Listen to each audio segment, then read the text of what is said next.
কসবা কাণ্ড নিয়ে তোলপাড় রাজ্য। তারই মধ্যে ফের ছাত্রী হেনস্থার অভিযোগ উঠল বারাসাতে। অভিযোগ, বারাসাত 12 নম্বর রেলগেটের কাছে এক ছাত্রী শ্লীলতাহানির চেষ্টা করে এক যুবক। পুলিশ সূত্রে জানা গিয়েছে, ওই ছাত্রী টিউশন পড়ে ফিরছিল। সেই সময় অভিযুক্ত যুবক তার পথ আটকে দাঁড়ায় এবং ছাত্রীটির প্রাইভেট পার্টে হাত দেওয়ার চেষ্টা করে। এরপরই ছাত্রীর কান্নার আওয়াজে আশেপাশের দোকানদাররা ছুটে এসে অভিযুক্তকে ধরে ফেলে।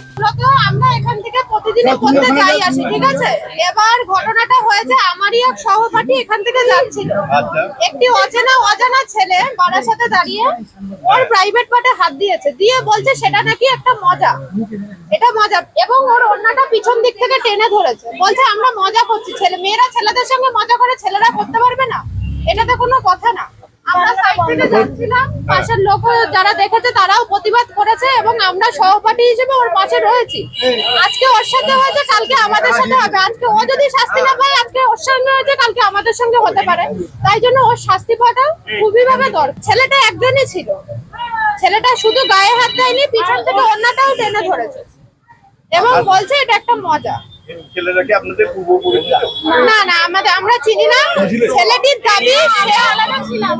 দাবি সে এখানকার স্থানীয় ব্যবসায়ী, স্থানীয় মানুষ হলেই যে কেউ কারোর গায়ে হাত দেবে এমন তো কোনো মানে নেই। আমরা এখান থেকে প্রায় পড়তে যাই, আমরা এখানেই অনার্স পড়তে আসি, ঠিক আছে। আমরা মূলত চাইছি ছেলেটা যাতে শাস্তি পায়। দিনের বেলা এতগুলো লোকের মাঝখানে ও যদি আমাদের গায়ে হাত দিতে পারে, রাত্রিবেলা কেউ না থাকলে কি করবে? এটা তো ভাবতে হবে না আমাদেরকে। আমরা আজকে প্রতিবাদ না করলে পরের দিন অন্য কেউ আমাদের দেখে প্রতিবাদ করবে না।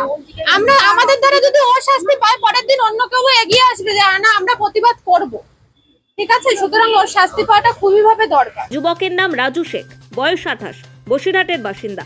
স্থানীয়রা জানান, সেই সময় অভিযুক্ত যুবক পালানোর চেষ্টা করে। স্থানীয় দোকানদারদের সঙ্গে ধস্তাধস্তি হয়।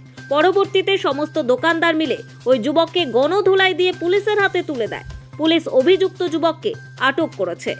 আমাদের 12 নম্বর রেলগেট শিগুরুর সামনে, আমাদের তৃণমূল পার্টি অফিসের সামনে হট করে চিল্লামিল্লি কী করে দৌড়িয়ে গেলাম। আমরা যারা হকার ছিল সবাই মিলে দৌড়িয়ে গেছি, গিয়ে দেখি দুটো মেয়ে কাঁদছে।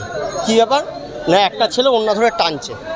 কী হয় তুই ভাই? আমরা সবাই জিজ্ঞেস করলাম কী হয়েছে বোন, কী হয়েছে? বলছে দেখেন আমাদেরকে এরকম বাজেভাবে বিভিন্ন জায়গায় ছুটছে। তখন বলে তুই কে রে? ও আমাদেরকে ধাক্কা, আমরা দুজন ছিলাম, দুজনকে ধাক্কা। তখন আমরা পার্টি অফিসের মধ্যে ভিতরে নিয়ে গেছি, নিয়ে বলছি বল তুই গায়ে দিয়েছিস কেন? মেয়েগুলো গায়ে দিয়েছেন। এর মধ্যে আমাদের সাথে তর্কাতর্কি, ধস্তাধস্তি। ও বলছে দেখে নেবো, বুঝে নেবো। মেয়েগুলোকে আমরা এখানে যথারীতি বসিয়ে জল টল দিয়ে এইখানে ইতিমধ্যে রেখে দিয়েছি। ছেলেটাকে জিজ্ঞেস করে তোর বাড়ি কোথায়? ও কোনোভাবেই বলতে পারছে না ওর নিজস্ব বাড়ি কোথায়। ও একবার বলছে আমতা, একবার বলছে আরিফ বাড়ি, একবার বলছে মধ্যমগ্রাম। ও নিজেই বলতে পারছে না যে ও কোথা থেকে এসছে, কীভাবে এসছে। আমার মনে হচ্ছে ওদের কোনো একটা চক্রান্ত, এখানে কোনো এই জায়গাটা ওরা মনে আরও 3-4 জন ছিল। প্রীতম বর্ধনের রিপোর্ট, নোবেল বাংলা।